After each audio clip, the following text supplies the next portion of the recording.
One, two, three, four.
Bienvenue sur cette chaîne. Je te propose aujourd'hui de jazzifier un grand standard au clair de la lune. Tu t'es rendu compte que, eh bien, on pouvait lui apporter un petit caractère particulier là, à ce morceau et peut-être un petit coup de frais. C'est un peu l'objet de cette vidéo. Alors, la mélodie, je vais l'aborder dans un premier temps. Si c'est ça qui t'intéresse, tu pourras donc le jouer avec l'accompagnement que je viens de te joindre sur la vidéo. Et puis, regardez aussi pour les guitaristes qui ont un niveau plus avancé, eh bien, les harmonies qu'on a sous les doigts et comment jouer ce style d'accompagnement jazz sur un standard. Et ça me fait penser que je te proposerai une prochaine vidéo où on va bossa novaiser Joyeux anniversaire. Ça va être sympa aussi. La mélodie, une mélodie qui nous permet d'utiliser les notes de la gamme de Do, qui, si tu devais donc la jouer sur un clavier, ne te ferait emprunter que des touches blanches. C'est pratique, pas d'altération sur cette gamme. J'utilise une position folk, c'est-à-dire que ma guitare classique, je la tiens sur la jambe droite. J'ai démarré mon parcours de guitariste par de la guitare classique et ma guitare, je la mettais sur la jambe gauche. La plupart du temps, maintenant, je la mets sur la jambe droite, suivant le répertoire que je joue. Je peux proposer quand même cette position, hein, éventuellement avec un repose-pied, pour avoir une belle position, tu vois, si tu démarres ton parcours de guitariste, avec le manche qui est près de ton épaule, près de ta main, près de toi, et surtout pas qui penche vers le sol. Hein. Il doit être au minimum à l'horizontale, si tu peux incliner vers le haut, et de cette façon-là, tu as une position standard très ergonomique quand tu utilises une guitare classique. Je reviens sur ma position précédente, avec laquelle je me sens très à l'aise maintenant. On va partir avec le premier doigt en première position, donc en première case, pour jouer un Do. On va avoir le poignet très détendu, on essaie de placer nos doigts juste derrière les barrettes, hein, pour avoir un joli son, bien venir mettre la corde en appui sur la barrette. À la main droite, index majeur, médiator pourquoi pas par la suite, mais si tu démarres ton parcours de guitariste, index majeur me semble plutôt opportun, et pourquoi pas placer ton doigt sur une corde grave pour stabiliser ta main droite. Donc, tu vois, j'ai le coude au niveau de l'arête de mon éclisse de ma guitare, là je suis bien placé, et j'alterne index majeur, index majeur. On va avoir Do, Do, Do, Ré, Mi, Ré, Do, Mi, Ré, Do. Hein, les doigts bien arrondis, les phalanges bien pliées, les premières phalanges, et les doigts donc bien derrière les barrettes. Alors tu joues des noirs sur la première mesure, et ensuite interviennent des blanches. Do, Do, Do, Ré, Mi, 2, Ré, 2. Hein, dure 2 temps ces notes-là, ne les précipite pas. En fin de ligne, sur la quatrième mesure, Do, Do, Mi, Ré, Do, 2, 3, 4. C'est une ronde, elle dure 4 temps. Hein. Ces 4 mesures, tu les répètes. Do, Do, Do, Ré, Mi, Ré, Do, Mi, Ré, Do, 2, 3, 4. Je répète. Do, Do, Do, Ré, Mi,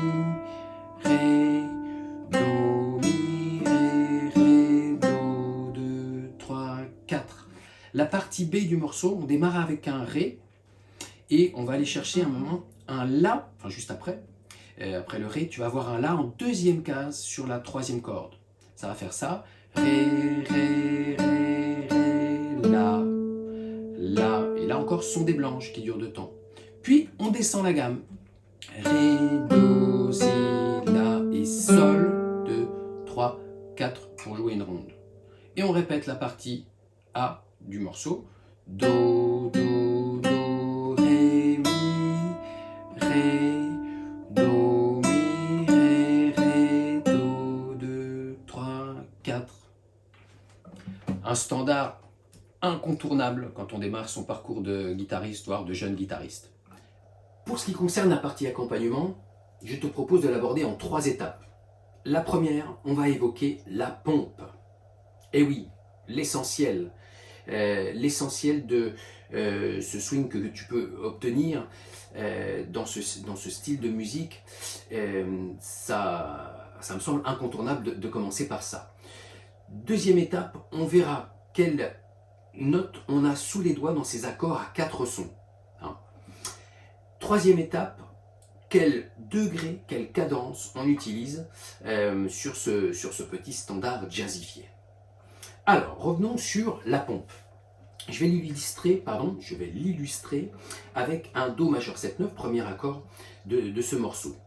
La pompe, même si tu as noté sur la partition des noirs, eh bien, ça ne va pas te donner un accompagnement comme ça. 3, 4, tu vois. Les noirs, on ne les laisse pas durer. On fait ça. 1, 2, 3, 4. Ce qui se passe, c'est qu'on relève la pression des doigts du manche pour bloquer la résonance des cordes. 1, 2, 3, 4. C'est ça la pompe. J'appuie, je relâche, j'appuie, je relâche. Et ça, c'est combiné à une main droite très souple. Alors, tu peux utiliser le médiator, tes doigts comme tu veux, mais il faut que ce soit très souple pour rester dans l'esprit, avoir quelque chose de léger et qui swing. Alors, ça va swinger au fil du temps. Si tu démarres la pompe, ça va te prendre un petit peu de temps. Mais garde à l'idée ce dénominateur commun, le relâchement et essayer d'être léger et très, très souple dans son accompagnement. Hein, je te le refais une fois. 1, 2, 3, 4. 1, 2, 3, 4. Alors, là, je t'ai joué des noirs, mais tu viens peut-être de l'entendre et tu l'as peut-être remarqué en introduction dans la vidéo.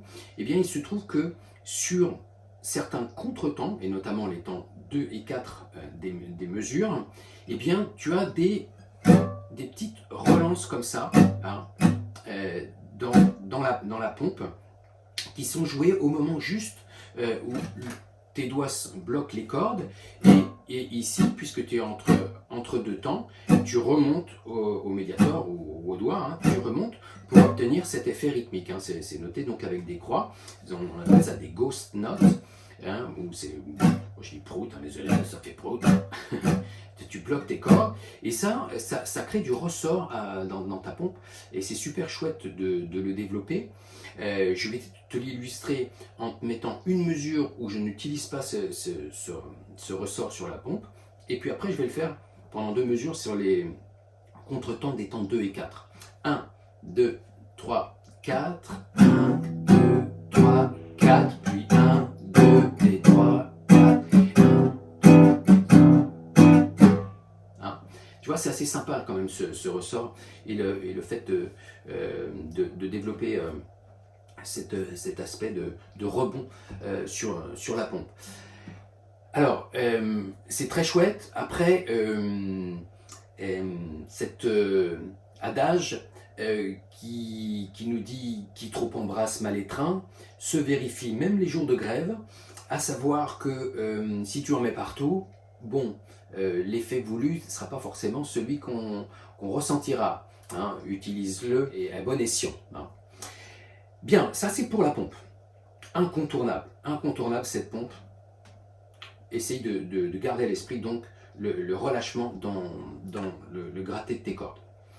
Maintenant, on va aborder les natures d'accords à 4 sons et les accords que je t'ai proposés, et les couleurs qu'on a données à ces accords dans l'accompagnement de ce morceau. Je te fais figurer à l'écran un document que j'ai mis sur mon site dans l'onglet pédagogie, sur lequel j'ai souhaité t'indiquer quelles notes tu as sous les doigts lorsque tu as des accords de ce style-là, hein, avec les positions standards rencontrées sur la guitare, fondamentale, quinte, septième et tierce. Je l'ai fait pour les accords majeur 7, comme c'est le cas ici, les accords septième, les accords augmentés, les accords mineur 7 bémol 5 et diminués. C'est super utile de savoir quelle note tu as sous les doigts quand tu joues ces accords-là. Hein. Là, dans le morceau, on va aller voir partie par partie ce que ces accords de cette forme-là sont devenus. Et notamment pour le premier accord du morceau, qui aurait pu être Do majeur 7 et qui est devenu Do majeur 7-9. La tierce de l'accord, on l'a placé là sur la quatrième corde et ça nous permet d'y adjoindre une neuvième pour donner du velouté à l'accord dans l'harmonie des accords neuvième, adoucissent la nature de l'accord. C'est très très chouette, je les retrouve beaucoup en bossa nova, hein, notamment les accords neuvième. Donc ça c'est Do majeur 7-9. L'accord suivant que j'utilise aurait pu être La mineur 7 sous cette forme-là, et il est devenu La mineur 7 avec une onzième ici.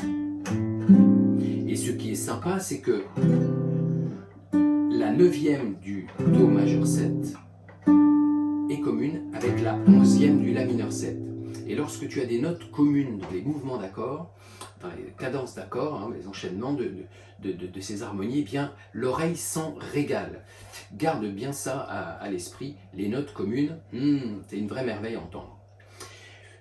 L'accord qui suit aurait pu être Ré mineur 7 sous cette forme-là.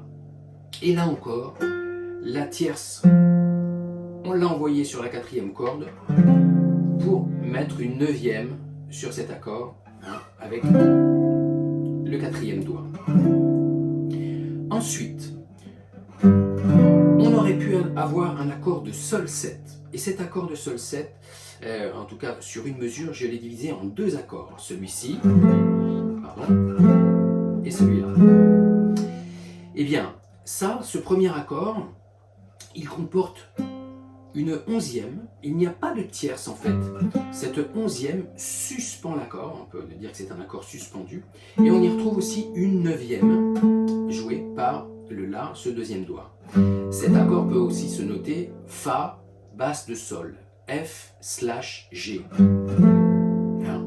Et ensuite, eh bien, cette onzième devient la tierce de l'accord, le Si, hein, à une octave supérieure, le Si est là, mais la nature de la note est la même, et la neuvième est devenue une neuvième bémol. Et ça, c'est Sol 7 bémol 9. Hein, donc tu as deux accords dans la même mesure. Lorsque j'entame, je suis en fin d'introduction, et que j'entame le thème, j'utilise cet accord-là. Hein. On est toujours dans l'idée d'avoir un Sol 7 et c'en est un. Sauf que sur ce Sol 7, dont les sons sont très rapprochés, tu as deux tierces. Hein, sur une octave comme ça, une septième, fondamentale bien évidemment, pas de quinte. Hein, et cet accord sonne très jazz. Lorsque intervient le thème, tu vas avoir ceci.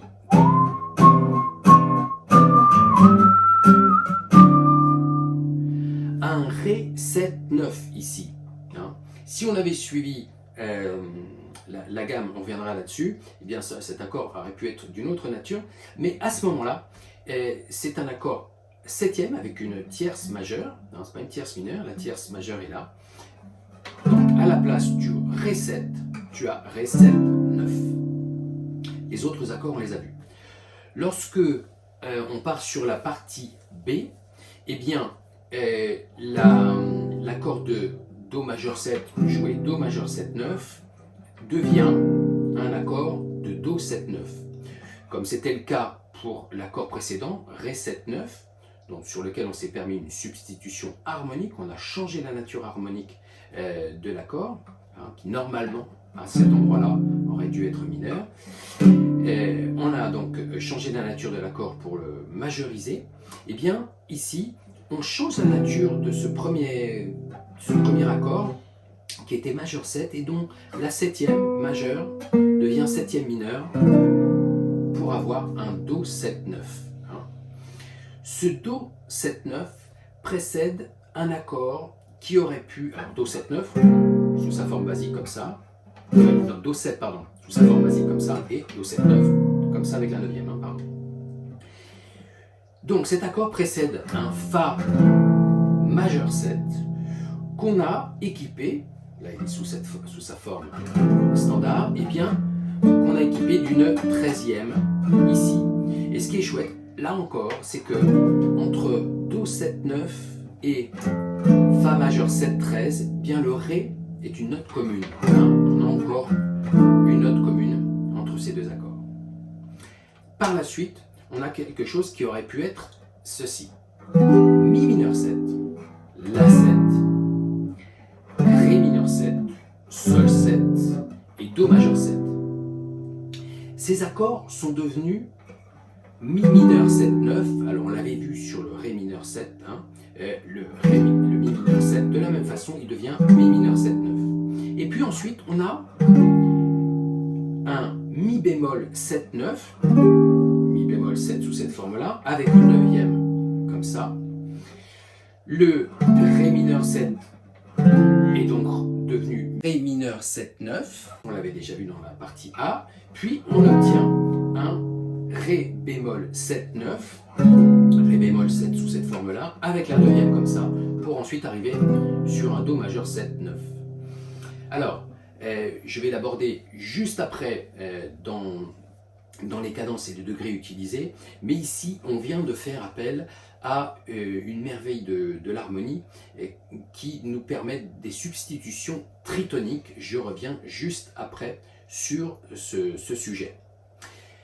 Sur la fin du morceau, j'utilise donc une petite phrase pour le ponctuer, mais avec aussi deux accords qui auraient pu être Si majeur 7, Do majeur 7 et qui sont devenus Si 6, 9 et Do 6, 9.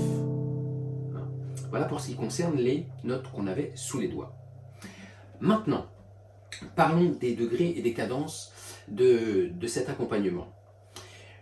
Je t'affiche à l'écran la gamme de Do, les accords à 4 sons générés par cette gamme et les degrés de la gamme. Dans l'accompagnement qu'on joue ici, eh bien, il se trouve qu'on fait premier degré, 6, 2, 5, en deux étapes, 1, 6, 2, 5. Eh bien, un 6, 2, 5, 1, c'est ce qu'on appelle une anatole. Sous sa petite forme. Il existe des anatoles de grande forme sur lesquels se sont composés des standards de jazz, mais je vais pas aborder le sujet aujourd'hui. Ça, c'est une anatole. 1, 6, 2, 5, 1. Donc tu vois ça, on l'a deux fois dans le A. En tout cas dans l'intro.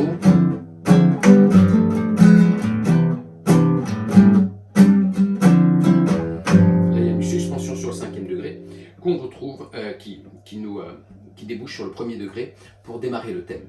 Hein.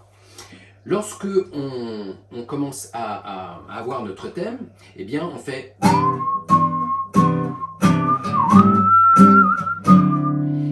Le 2, on lui a changé sa nature. Il n'est plus mineur 7, il est 7e. Hein, ça crée un ressort un petit peu dans la grille, hein, un effet de suspension, même s'il ne s'agit pas d'un accord suspendu. L'effet ressenti est le même. On suspend pour ensuite relâcher et repartir sur un 2, 5, 1. Hein. Et en fait, là, entre Ré 7-9 et Ré mineur 7-9, tu n'as qu'une note qui change, c'est la tierce qui descend d'un demi-ton. Et là encore, 3 notes communes. L'oreille se régale une fois de plus. Donc, 1, 6, le 2 est devenu un accord septième, puis on repart sur un 2, 5, 1. Donc, on a une relance entre au milieu de la partie A, avec un 5e degré pour avoir le plaisir de retrouver le premier. Hein. Tu as ça.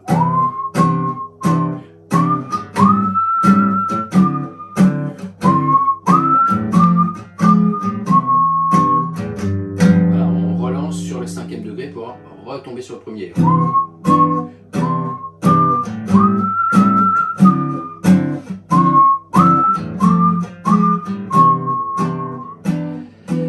Sur la partie B,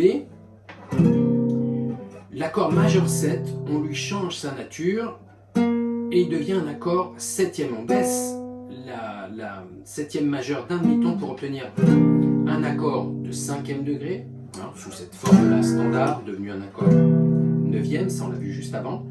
Et bien, cet accord va appeler le 4e degré de la gamme, le Fa majeur 7, joué Fa majeur 7, 13. Hein, du coup, on a 1, 2, 3, 4 et 1.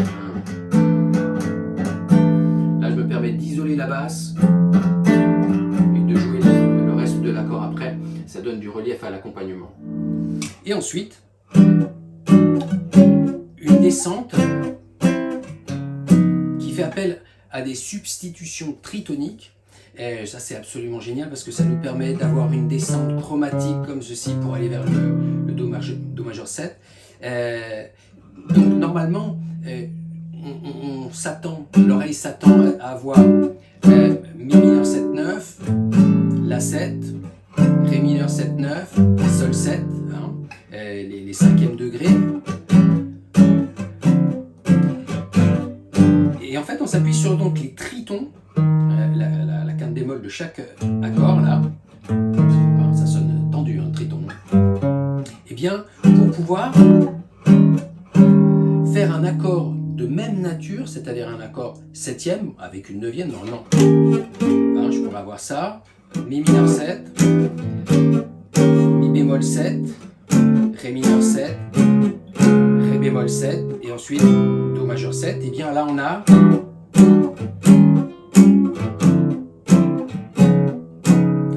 ce sont des accords avec des neuvièmes. Donc en fait, les substitutions tritoniques, c'est la possibilité que nous offre l'harmonie de mettre un accord de même nature que l'accord sous-entendu, la 7, hein, c'est un accord de 5e degré. Eh bien, tu le joues comme ça ou comme ça, il reste de nature de 5e degré, on n'a pas changé la nature, par contre on l'a construit sur son triton, sur la quinte bémol de l'accord. Et donc, on obtient une descente chromatique que l'oreille se réjouit d'entendre à chaque fois. C'est très très chouette, c'est très jazzy. Ne te prive pas d'utiliser ce principe qu'offre l'harmonie, c'est extra. Ça peut te donner des pistes si tu aimes composer. Et aussi, éventuellement, dans l'accompagnement, bien évidemment, c'est très sympa à entendre. Mais n'oublie pas que ces substitutions tritoniques te permettent aussi éventuellement de traiter des accords sur leur triton en improvisant. Imaginons que tu as un La7 sous les doigts, comme harmonie, eh bien, si tu joues les arpèges du triton, Mi bémol 7, eh bien, ça va te donner quelque chose de très très sympa. Bien, donc ça c'est pour la partie B du morceau. Il se trouve quand même que on avait 3, 6, 2, 5, 1. Cette cadence-là, 3, 6, 2, 5, 1, eh bien, est aussi une forme de l'anatole. 1, 6, 2, 5, 1, 3, 6, 2, 5, 1, ce sont des anatoles, sachant que le premier degré est substituable par le troisième. On est sur les mêmes bases. Alors tu vas me dire, oui mais attends, sur le 6e, on a majorisé l'accord. Oui c'est vrai, bon, mais on peut considérer qu'on a cette cadence là aussi, juste avec, pour précision, le fait que le La mineur 7 soit devenu La 7. Hein. On avait donc normalement 1, 2, 5, non résolu, hein, on reste en suspension, et un autre de 5 pour Do majeur 7.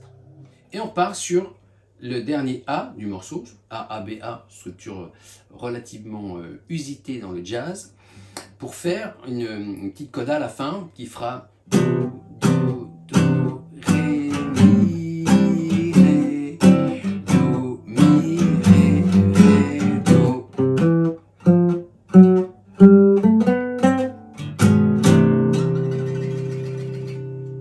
Une petite fin assez sympathique, qui est très entendue aussi. Il y en a bien des codas possibles sur ce genre de structure. Et là, tu vois, on part du Do, puis ensuite on fait un chromatisme.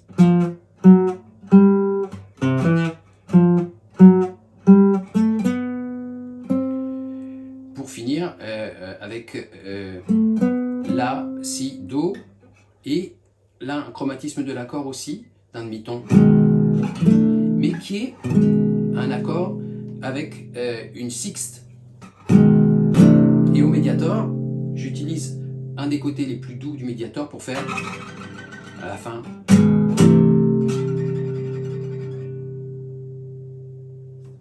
Amuse-toi bien avec cette version jazzifiée d'Au clair de la lune, qui lui donne un petit peu de fraîcheur en tout cas. C'est l'impression que j'en ai, et il me semble que ça plaît aux élèves à qui je propose ça. A très bientôt pour d'autres aventures. 1, 2, 3, 4.